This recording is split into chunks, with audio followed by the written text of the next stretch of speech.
Hey everybody, Amitabh Elliott here. I just wanted to make a quick video for you because I love you. And this video is called Free Will Test. Do you think you can do it? Something like that. I don't know. Figure it out. Anyways, this video is a quick and awesome meditation technique from Ajhan Jayasaro. And if you don't know who Ajhan Jayasaro is, I highly recommend you check out some of his talks on YouTube. Maybe I'll post a couple below. And sorry about that.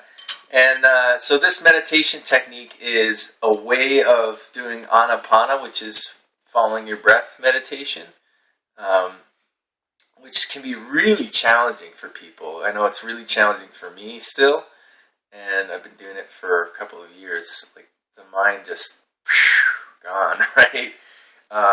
However, I do find when I do a metta meditation first, it's easier.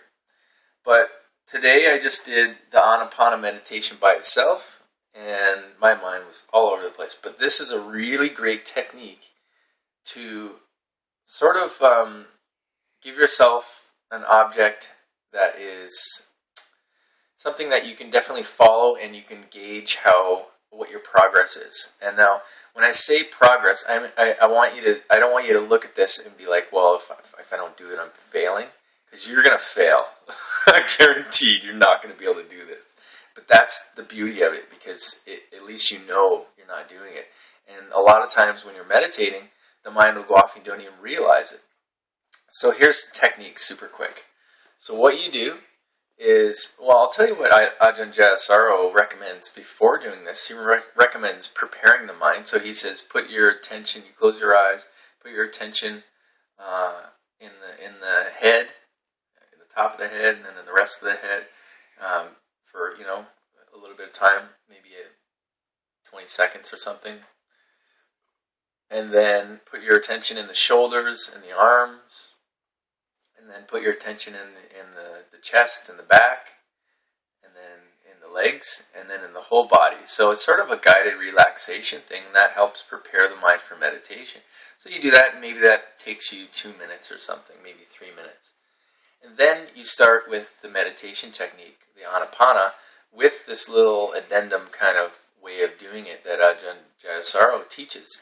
And so what you do is, with each inhale, it's 1, exhale, 1, counting 1, and you can either have your attention here in the nostrils, or like the sensations in the nostrils, and really be mindful and watch the sensations of the air coming in and out, and try to feel it. If you don't feel it, it's okay. Just know that it's coming in and out at that point, and you'll start to develop more sensitivity over time. The other thing you do is watch your belly. Your belly will go in and out, and you could say, 1, 1, 2, 2. So either way, you're counting the same way. It's inhale and exhale is one number. So let's say you're doing it here. So you would say 1, 1, 2, 2, 3, 3, 4, 4, 5, 5. And then after you get to 5, you'd start back at 1 again and go to 6. And then after you get to 6, start to 1 again and then go to 7. After you get to 7, start 1 again to 8, to 9, to 10. And then if you can complete that cycle, you're amazing. Without the mind going off, and you got to be really honest with yourself. If it goes off even a little bit, you got to start back from the 1 to 5. So the key is not to think of yourself as a failure if you fail and when you fail, because you will fail. 100 million% guarantee you won't be able to do this. This is the great thing, though, because then you can understand how little free will you actually have. Because do we really have free will if we can't even put our mind somewhere and keep it there? And I would say no. And you'll see the more you get into Anapana meditation, the deeper you get, the more you'll see how abstract the mind is, and how distracted it is, and how unfocused it is, and how it just creates all these weird stories that don't even make any sense. A lot of times, in the beginning, it'll be about people, but then as you start to get a little bit deeper in your meditation, it'll be it'd just be weird, abstract images that don't make any sense. Maybe even people you've never seen or places you've never seen. And you don't get attached to those. You just keep coming back. You just ignore it. And you come back to the counting again. And the counting is only to get you in touch with the breathing, with the feeling of the breath.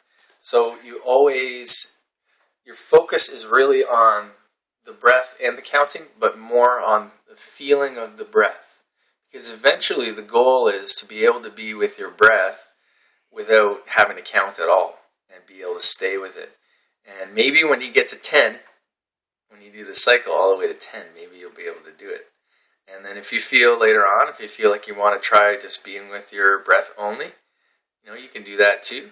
But this technique's really, really good because it makes it really salient how distractable the mind is and how little free will we actually do have. So here's your free will test. I hope you enjoy it. And may your practice bring you many fruits of peace and wisdom and love. I love you.